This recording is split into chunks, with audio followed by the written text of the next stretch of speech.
గోదావరి స్టైల్లో రాజుల చేపల పులుసు ఎప్పుడైనా తిన్నారా? రెసిపీ చెప్పేస్తాను, వచ్చేయండి. ఒక చిన్న మిక్సీ జార్ తీసుకుని అందులో 2 టేబుల్ స్పూన్ ధనియాలు, 1/2 టేబుల్ స్పూన్ జీలకర్ర, కొంచెం గసగసాలు, చెక్క, లవంగం, 2 వెల్లుల్లిపాయలు వేస్ట్ మెత్తగా పేస్ట్ చేసుకోండి. ఆ పేస్ట్ పక్కన పెట్టి 3 ఆనియన్స్ కూడా పేస్ట్ చేసుకోవాలి మెత్తగా. నేను తీసుకుంది సీ ఫిష్ కాబట్టి అది కొంచెం నీచు వాసన ఎక్కువ ఉంటుంది. దాన్ని సాల్ట్ వేసుకుని నీట్ గా క్లీన్ చేసేసుకోవాలి.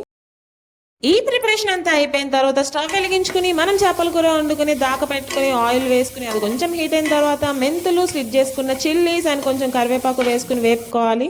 అవి దోరగా వేగిన తర్వాత మనం రెడీ చేసుకున్న ఆనియన్ పేస్ట్ వేసేసి వేపుకోవాలి. అందులో కొంచెం సాల్ట్ అండ్ పసుపు కూడా వేసి మంచిగా వేపుకోవాలి. వేసుకున్న ఆనియన్ పేస్ట్ అంతా దోరగా వేగిపోయిన తర్వాత ముందే రెడీ చేసి పెట్టుకున్న మసాలా పేస్ట్ ఉంది కదా, దాన్ని కూడా వేసి దోరగా వేపుకోవాలి. ఆయిల్ మొత్తం నురగలా ఎందుకు కనిపిస్తుంది అంటే అది నువ్వుల నూనె కదా, అలానే కనిపిస్తుంది. ఈ మధ్య అందరం నువ్వుల నూనెకి షిఫ్ట్ అయిపోయాం, హెల్త్ కి కొంచెం మంచిదని చెప్పి. వేసుకున్న మసాలా పేస్ట్ ఆనియన్ పేస్ట్ తో కలిసేలాగా నీట్ గా కలుపుకోవాలి. ఇది అసలు అడుగు పట్టకూడదు. అడుగు పట్టిందంటే చేపల కూర ఫ్లేవర్ అంతా పోతుంది. అందుకే 5 to 10 minutes ఒకసారి వచ్చి మధ్యలో కలుపుకుంటూ ఉండాలి. సిమ్లో పెట్టుకుని ఆ పేస్ట్ని వేగరిస్తూ ఉండండి. ఈలోపు నిమ్మకాయ సైజ్ అంత చింతపండు తీసుకుని హాట్ వాటర్లో నానబెట్టుకోవాలి. మేము జనరల్గా పులుపు తక్కువ తింటాం కాబట్టి కొంచెమే నానబెట్టాను. మీ టేస్ట్కి తగ్గట్టు మీరు దాన్ని అడ్జస్ట్ చేసుకోవచ్చు. పేస్ట్ మొత్తం వేగిపోయిన తర్వాత నేనైతే 3 టేబుల్ స్పూన్స్ కారం వేసాను. మీరు మీ స్పైస్ లెవెల్స్ తగ్గట్టు వేసుకోండి. చేపల కూర బేసిక్గా కారంగా ఉంటేనే బాగుంటుంది, సో కారం ఎక్కువే పడాలి. కారం వేసిన తర్వాత కలుపుతూ ఉంటే కింద అడుగు పడుతూ ఉంటుంది. అలా అడుగు పట్టకుండా ఇలా కొంచెం గీక్కుంటూ కలిపితే సరిపోతుంది. చేప ముక్కలు క్లీన్ చేసి పెట్టుకున్నాం కదా, అది వేగిపోయిన తర్వాత ఒకదాని తర్వాత ఒకటి చేప ముక్కలన్నీ దాకలోకి వేసేసేయండి.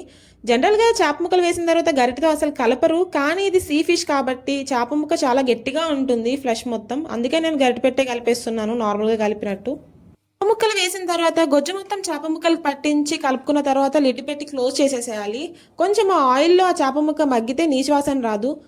ఈలోపు నానబెట్టుకున్న చింతపండు మొత్తం మంచిగా స్క్వీజ్ చేసుకుని థిక్ పేస్ట్ రెడీ చేసుకోవాలి. గొజ్జు కొంచెం థిక్గానే ఉండాలి. తర్వాత మనకు కావాలంటే వాటర్ అడ్జస్ట్ చేసుకోవచ్చు. చేప ముక్కలన్నీ ఆయిల్లో మంచిగా మగ్గిన తర్వాత ముందే తీసి పెట్టుకున్న చింతపండు గొజ్జు మొత్తం అందులో వేసేసుకోవాలి. తర్వాత గరిటె పెట్టుకుని ఇలా మధ్య మధ్యలో ఏదో కలిపామన్నట్టు కలుపుకోవాలి అంతే. నార్మల్గా అసలు గరిటే పెట్టరు అని నేను ముందే చెప్పాను కదా, ఇది సీ ఫిష్ అని. ముక్క చాలా గట్టిగా ఉంటుంది, అందుకే నేను నార్మల్గా గరిటె పెట్టి కలిపేస్తున్నాను. మధ్య మధ్యలో చూసుకుంటూ ఉంటే ఇలా చేప ముక్క మంచిగా ఉడుకుతుంది. ఉడుకుతున్నప్పుడు మీరు కొంచెం టేస్ట్ చూసి సాల్ట్ కావాలంటే అక్కడ అడ్జస్ట్ చేసుకోవచ్చు. మళ్ళీ తర్వాత సాల్ట్ వేస్తే అది ముక్కకు పట్టదు.